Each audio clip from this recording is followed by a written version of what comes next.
يا أيها الذين آمنوا إذا جاءكم المؤمنات مهاجرات فامتحنوهن الله أعلم بإيمانهن فإن علمتموهن مؤمنات فلا ترجعوهن إلى الكفار لا هن حل لهم ولا هم يحلون لهن وآتوهم ما أنفقوا ولا جناح عليكم أن تنكحوهن إذا آتيتموهن أجورهن ولا تمسكوا بعصم الكوافر واسألوا ما أنفقتم وليسألوا ما أنفقوا ذلكم حكم الله يحكم بينكم والله عليم حكيم۔ اے ایمان والو، مومنہ عورتیں جب تمہارے پاس ہجرت کر کے آئیں تو ان کا امتحان لیا کرو، اگرچہ کہ اللہ تعالیٰ ان کے ایمان سے خوب واقف ہیں۔ تم کو یہ یقین ہو کہ وہ مومن ہیں تو انہیں کفار کی طرف واپس نہ لوٹاؤ۔ یہ مومنہ عورتیں نہ کفار کے لیے حلال ہیں اور نہ کفار ان کے لیے۔ اور کافر شوہروں نے جو کچھ اپنی بیویوں پر خرچ کیا ہے وہ ان کو دے دو، اور اگر تم ان عورتوں سے نکاح کر لو تو تم پر کچھ گناہ نہیں ہے کہ تم ان کا مہر ادا کرو، اور تم خود بھی کافر عورتوں کو اپنے نکاح میں نہ روک کے رکھو، اور تم نے جو مہر انہیں دیا ہے وہ ان کافروں سے طلب کر لو، اور جو مہر انہوں نے اپنی عورتوں کو دیا ہے وہ تم سے طلب کر لیں۔ یہ اللہ تعالیٰ کا حکم ہے جو تمہارے درمیان فیصلہ کیے دیتا ہے، اور اللہ تعالیٰ سب کچھ جاننے والے، حکمت والے ہیں۔ یہ سورہ ممتحنہ کی 10ویں آیت ہے۔ صلح حدیبیہ کے بعد جو حالات پیش آئے تھے اس میں جو شرائط تھی وہ یہ کہ کوئی اگر مکے سے بھاگ کر مدینہ آ جائے تو اس کو واپس کر دینا پڑے گا۔ تو شروع میں تو یہ ہو رہا تھا کہ مرد حضرات وہاں سے آ جا رہے تھے، لیکن صلح کی شرائط کے مطابق ان کو واپس کر دیا جا رہا تھا، لیکن بعد میں یہ ہوا کہ عورتیں بھی آنا شروع ہو گئی۔ حضرت ام کلثوم بنت عقبہ وہ وہاں سے آ گئی ہجرت کر کے۔ اب سوال یہ پیدا ہوا کہ ان کو واپس کرنا ہوگا یا نہیں کرنا ہوگا۔ ان کے بھائی پیچھے آئے، ان کے 2 بھائی، اور کفار قریش نے یہ مطالبہ کر دیا کہ صلح کی شرائط کے مطابق سب کو واپس کرنا ہے، لہٰذا ان کو بھی واپس کر دیا جائے۔ تو اللہ تعالیٰ نے اس سلسلے میں جو جواب دیا وہ یہ کہ سب سے پہلے تم ان کا امتحان لے لو کہ واقعی میں وہ اللہ اور اس کے رسول کے لیے ہجرت کر کے آئی ہے یا نہیں ہے، یا کوئی اور مقصد کے تحت آئی ہیں۔ اور جب اطمینان ہو جائے کہ واقعی میں وہ اللہ اور اس کے رسول کے لیے ہی آئی ہیں تو پھر ان کو ان کفار کی طرف واپس نہیں کرنا، وہ ان کے لیے حلال نہیں ہیں اب۔ تو اب جب واپس نہیں کرنا کہہ دیا گیا تو پھر تو خوب انہیں واویلا مچ جانا چاہیے تھا قریش میں کہ انہوں نے صلح کی جو شرائط تھی اس کے مطابق کام نہیں کیا، صلح کو توڑ دیا، لیکن سب خاموش رہے۔ اس وجہ سے خاموش رہے کہ یہ صلح نامہ جو لکھا گیا تھا اس کی شرائط وغیرہ وہ کفار قریش کی طرف ہی سے لکھے گئے تھے، اور اس کا متن بھی انہوں نے ہی دیا تھا، اور ان کے جو نمائندہ تھا اس نے وہ سارے شرائط لکھوائے تھے۔ اس میں ایک لفظ یہ آیا تھا کہ رجل کے معنی ہے مرد کے، کیونکہ اس وقت ان کو یہ اندازہ نہیں ہوا تھا، لیکن جب انہوں نے یہ مطالبہ کیا تو اللہ کے نبی صلی اللہ علیہ وسلم نے ان کو یہ کہہ کر انکار کر دیا کہ عورتیں تمہارے صلح نامے میں داخل نہیں ہیں۔ اور پھر آپ صلی اللہ علیہ وسلم نے ان کو صلح نامے کی وہ شرائط جو تھی اس کے الفاظ کی طرف متوجہ کیا۔ جب انہوں نے اس کو دیکھا تو دم بخود رہ گئے، اور جب تک کہ وہ غلط فہمی میں تھے کہ ایسا نہیں ہوگا شاید یہ سمجھ رہے تھے، لیکن جب الفاظ کو انہوں نے دیکھ لیا تو کچھ نہیں کر سکے، واپس چلا جانا پڑا۔ اب ان صلح جو ہو چکا تھا مسلمانوں اور کفار کے بیچ میں، اس کی وجہ سے تو یہ ہو سکتا تھا کہ جو بھی عورت مکے سے بھاگ کر مدینہ طیبہ آ رہی ہے اس کو مسلمان دینے سے انکار کر دے سکتے تھے اس صلح کے مطابق، لیکن مسلمانوں کو سوائے وہ مومن عورتیں جو ہجرت کر کے اللہ اور اس کے رسول کے لیے آ رہی تھی ان کے تحفظ کی دلچسپی تھی۔ اس کے علاوہ دیگر عورتیں جو بھاگ کر آ رہی تھی ان سے کوئی دلچسپی نہیں تھی، اور اسلام یہ نہیں چاہ رہا تھا کہ مدینے کو ان لوگوں کے لیے کوئی ایک محفوظ پناہ گاہ بنائے، نہیں، بلکہ اسلام تو یہ چاہ رہا تھا کہ جو مومن عورتیں آ رہی ہیں ان کا امتحان کر لینے کے بعد ان کا تحفظ کیا جائے گا۔ اس طریقے سے ارشاد الہی ہوا کہ ان کی جو بھی انہیں تعلق سے اطمینان کرنا ہے وہ اطمینان کر لیا جائے۔ سب سے پہلے تو یہ دیکھنا کہ وہ اللہ کی توحید کی قائل ہے یا نہیں ہے، اس کے بعد رسول اللہ صلی اللہ علیہ وسلم کی رسالت پر ایمان رکھتی ہے یا نہیں رکھتی ہے۔ اور کسی اور وجہ سے تو نہیں آئی ہے وہ ہجرت کر کے. یعنی بعض وقت ایسا بھی ہوتا تھا کہ وہ اپنے شوہروں سے بگڑ کر غصہ ہو کر وہاں سے نکل کر آ جاتی تھی، یا کوئی کسی مرد کے لیے اس کی محبت میں آ کر جو ہے وہاں سے آ جاتی تھی، اور کوئی دوسری وجہ بھی مال اور دولت کی وجہ بھی ہو سکتی تھی کہ اس کی وجہ سے بھی وہ ہجرت کر کے آتی تھی. تو یہ تمام باتوں کا اطمینان کر لیا جاتا پہلے، اور اگر وہ صحیح اور درست جوابات دے دیتی تو پھر ان کو روک لیا جاتا، اور اگر وہ صحیح درست جواب نہیں دیتی تو پھر ان کو ویسے ہی واپس کر دیا جاتا تھا ان تمام عورتوں کو. تو اس میں اللہ تعالیٰ نے ان لوگوں کے تعلق سے تفصیل سے بتایا کہ جو عورت یعنی ایمان لا چکی ہے تو پھر وہ اس کے جو پہلے کا جو سابقہ شوہر تھا اس کے نکاح سے خود بخود ہی نکل گئی، یعنی اس کے نکاح میں اب وہ نہیں رہ سکتی. اور پھر اس کا جو مہر اس شوہر نے ادا کیا تھا وہ مہر کون ادا کرے گا؟ جب وہ وہاں سے ہجرت کر کے آ گئی ہے اور مسلمان ہو گئی ہے تو اللہ تعالیٰ نے مسلمانوں کے اوپر یہ ذمہ داری ڈالی، یعنی اجتماعی طور پر کہ سارے مسلمان مل کر اس عورت کا مہر اس کے سابقہ جو شوہر تھا کافر شوہر اس کو ادا کر دیں، کیونکہ اس عورت کا تو ادا کرنے کے موقف میں نہیں ہوگی وہ، کیونکہ وہ مہر خرچ ہو گیا ہوگا. اس لیے مسلمانوں کی ذمہ داری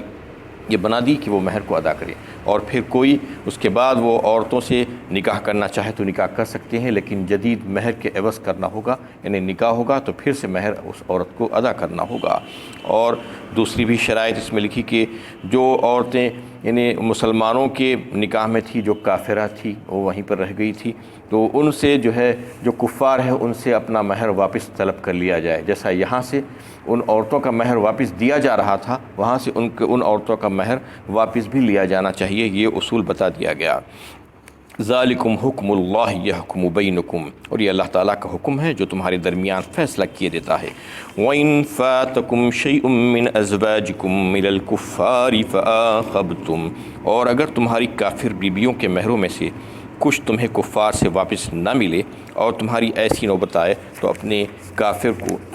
ان کو اتنی رقم ادا کر دو جو ان کے دیے ہوئے مہر کے برابر ہو. فَآتَوُا الَّذِينَ ذَهَبَتْ أَزْوَاجُهُمْ مِثْلَ مَا أَنفَقُوا، یعنی اگر مطالبہ کرنے کے باوجود وہ نہیں دے رہے ہیں تو ایسا کرنا کہ یہاں سے جو پیسہ جانا ہے وہ پیسے میں سے انہیں ایڈجسٹ کر لینا اور روک لینا اتنا پیسہ کر کے باقی کے پیسہ بھیج دینا وہ ان دوسری عورتوں کے لیے. وَاتَّقُوا اللَّهَ الَّذِي أَنْتُمْ بِهِ مُؤْمِنُونَ، اور اللہ تعالیٰ کی نافرمانی کے انجام سے ڈرو جس پر تم ایمان لائے ہو.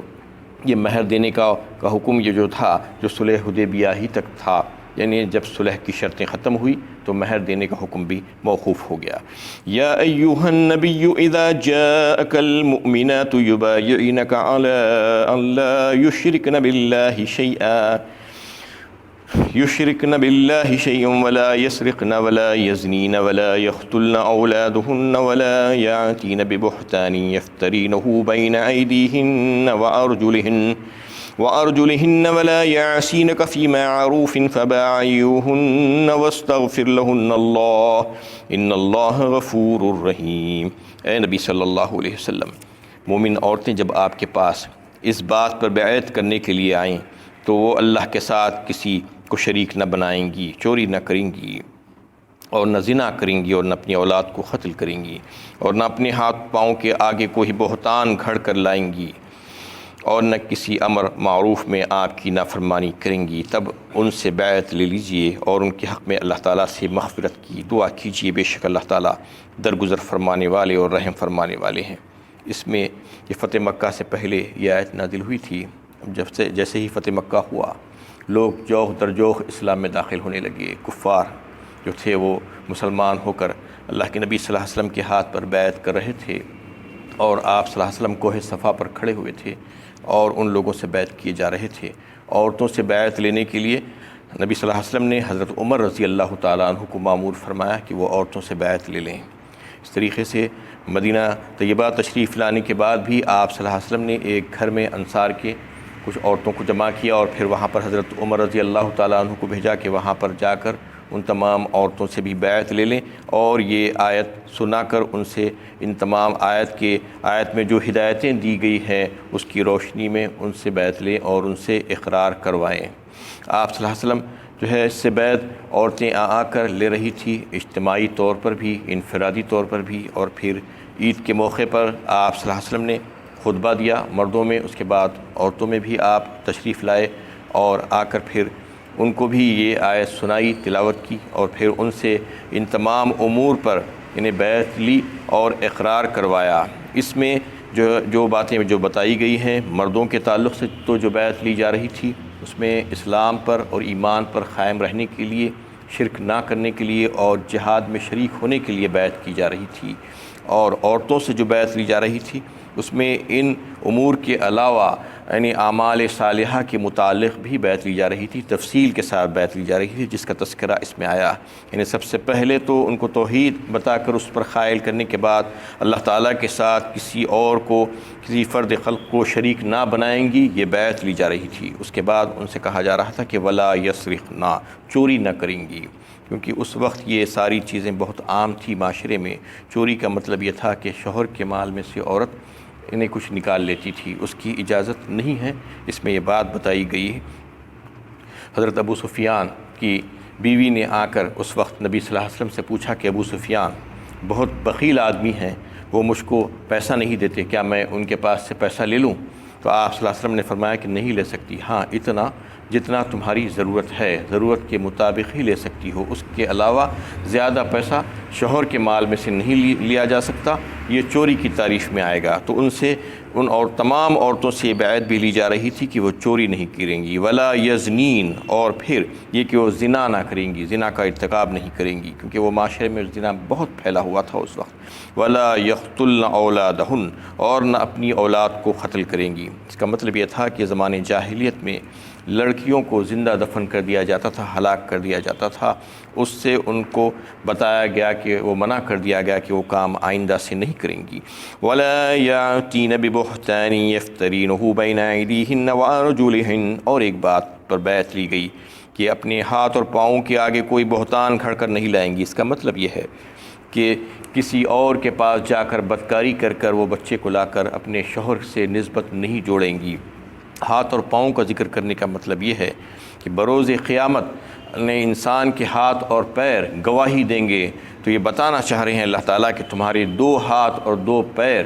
دیکھ رہے ہیں تمہیں، آج تم جو کچھ بھی کر رہے ہو یہ سمجھو کہ یہ 4 گواہوں کے بیچ میں تم یہ گناہ کا کام کر رہے ہو، تم اس سے بچ جاؤ، اور ایسا کام نہیں کرنا کہ کسی اور کا بچہ لا کر کسی اور کے سر ڈال دینا، اور یعنی کسی کے اوپر بھی، کسی نہ صرف شوہر کے اوپر بلکہ کسی بھی مرد کے اوپر بہتان نہیں باندھنا۔ ولا یعصینک فی معروف، اور نہ کسی امر معروف میں آپ کی نافرمانی کریں گی۔ یعنی آپ صلی اللہ علیہ وسلم تو یعنی معروف ہی کا حکم دیا کرتے تھے، نیکی کا حکم دیتے تھے، برائی کا حکم تو آپ دے بھی نہیں سکتے تھے، لیکن اللہ تعالیٰ اس میں یہ بتانا چاہ رہے ہیں خصوصی طور پر کہ اللہ تعالیٰ کی اطاعت کے مقابلے میں کسی بھی مخلوق کی اطاعت نہیں کی جا سکتی۔ رسول اللہ صلی اللہ علیہ وسلم کی بھی جو اطاعت ہو رہی ہے وہ معروف ہی کے زمرے میں آئے گی، اور جو نیکی کا جو حکم دیتے ہیں اسی کی اطاعت ہوتی ہے، یہ بتانا ہے اللہ تعالیٰ کو مقصود ہے۔ فَبَاعِيُوهُنَّ وَاسْتَغْفِرْ لَهُنَّ اللَّهُ، تب ان سے بیعت لے لیجیے اور ان کے حق میں اللہ تعالیٰ سے مغفرت کی دعا کیجیے۔ ان اللہ غفور الرحیم، بے شک اللہ تعالیٰ درگزر فرمانے والے اور رحم فرمانے والے ہیں۔ جو بیعت آپ صلی اللہ علیہ وسلم لے رہے تھے تو ان مہاجر عورتوں سے بھی لے رہے تھے، اور دیگر جو پچھلے جو ایمان لالی تھیں عورتیں، وہ عورتوں سے بھی بیعت لے رہے تھے۔ اس میں الفاظ عام ہیں، نہ صرف وہ مہاجر عورتوں سے بلکہ ساری عورتوں سے بھی بیعت لیا جا رہا تھا، اور اس میں ایک لفظ آپ صلی اللہ علیہ وسلم یہ بھی فرما رہے تھے کہ فیما استطعتن واتقتن، یعنی تم اپنی طاقت اور استطاعت کے مطابق اس پہ عمل کرتے رہنا۔ یعنی اسلام ایسا ہے کہ اس میں انسان کو جتنی طاقت اور استطاعت ہے احکام پر عمل کرنا چاہیے۔ اس کا مطلب یہ نہیں کہ فرائض اور واجبات چھوڑ دینا، فرائض اور واجبات تو ہر ایک کو کرنا ہے، لیکن ہر ایک کے درجات الگ الگ ہیں۔ جیسے کہ صحابہ کرام کا معاملہ تھا، وہ حضرات کا عمل ایسا ہوتا تھا کہ آج کے انسان اس کے بارے میں سوچ بھی نہیں سکتے۔ تو طاقت اور استطاعت ضروری ہے، جتنی طاقت اور استطاعت ہر انسان میں ہوتی ہے اللہ تعالیٰ اس سے اتنا ہی پوچھیں گے، اتنا ہی مکلف ہوگا وہ، اس سے زیادہ نہیں۔ تو اس میں اس بات کا بھی لحاظ رکھا گیا تھا۔ اور جو عام طور پر جو مردوں سے بیعت ہوتی تھی، حضرت عائشہ رضی اللہ تعالیٰ عنہا نے فرمایا کہ بخاری میں جو ہے یہ حدیث درج ہے کہ عورتوں سے جو بیعت ہو رہی تھی وہ کلام کے ذریعے سے اور بات چیت کے ذریعے سے ان کو یہ بات کہی جا رہی تھی اور پھر ان سے کہلوایا جا رہا تھا، اقرار کیا جا رہا تھا، کروایا جا رہا تھا۔ مردوں سے جو بیعت ہوتی تھی وہ ہاتھ پر ہاتھ رکھ کر بیعت ہوتی تھی۔ حضرت عائشہ نے فرمایا کہ رسول اللہ صلی اللہ علیہ وسلم نے کبھی بھی عورتوں سے بیعت کرتے وقت نامحرم عورتوں کو ہاتھ نہیں لگایا، ہاتھ کو نہیں چھوا۔ تو اس طریقے سے یہ بیعت کے بارے میں ساری تفصیل آئی ہے۔ تو جو بھی آج بھی جو بیعت کرتا ہے، بیعت لیتا ہے جو بھی اپنے لوگوں سے، تو بیعت میں یہ تمام چیزوں کا لحاظ کرنا بہت ضروری ہے۔ ایک تو یہ کہ سب سے پہلے توحید کا اقرار کروانا ہوگا بیعت لیتے وقت، اور پھر شرک سے منع کرنا، شرک کی مذمت کرنا، اس کے بعد سارے اعمال صالحہ کے بارے میں ان سے اقرار کروانا یہ ضروری ہے۔ اور اگر عورتوں سے بیعت لی جا رہی ہے تو ان کو ہاتھ نہیں لگانا، ان کو چھونا نہیں، جیسا کہ اس میں بتایا گیا ہے۔ تو یہ ساری باتوں کا لحاظ کر کے بیعت لی جا رہی تھی۔ یا ایھا الذین آمنوا لا تتولوا قوما غضب اللہ علیہم قد یئسوا من الآخرۃ کما یئس الکفار من اصحاب القبور۔ یہ سورہ ممتحنہ کی سب سے آخری آیت ہے۔ اے لوگو جو ایمان لائے ہو، ان لوگوں کو دوست نہ بناؤ جن پر اللہ تعالیٰ نے غضب فرمایا ہے، یقیناً وہ آخرت سے اسی طرح مایوس ہیں جس طرح خبر والوں سے کافر مایوس ہیں۔ اس میں ان تمام لوگوں سے جو دشمن خدا ہے ان کو دوست نہ بنانے کے لیے کہا گیا ہے۔ شروع صورت بھی ایسے ہی الفاظ سے شروع ہوئی تھی کہ اللہ کے جو دشمن ہیں، جو اور تمہارے دشمن ہیں، ان کو اپنا دوست مت بناؤ۔ یہ خاص طور پر جس پر غضب نازل ہوا، فرمایا اس کا مطلب یہودی ہیں، یعنی یہودیوں کو تو پھر ان کیسے بھی کبھی بھی دوست نہیں بنایا جا سکتا۔ وہ تو بالکل ایسے مایوس ہیں جیسے خبر والے مایوس ہوتی ہیں اور نا امید ہوتی ہیں۔ خبر میں جانے کے بعد انسان کو پھر سے واپس آنے سے بالکل مایوسی اور نا امیدی ہو جاتی ہے۔ بالکل ایسا ہی کافروں کے ساتھ معاملہ ہے۔ وآخر دعوانا ان الحمد للہ رب العالمین۔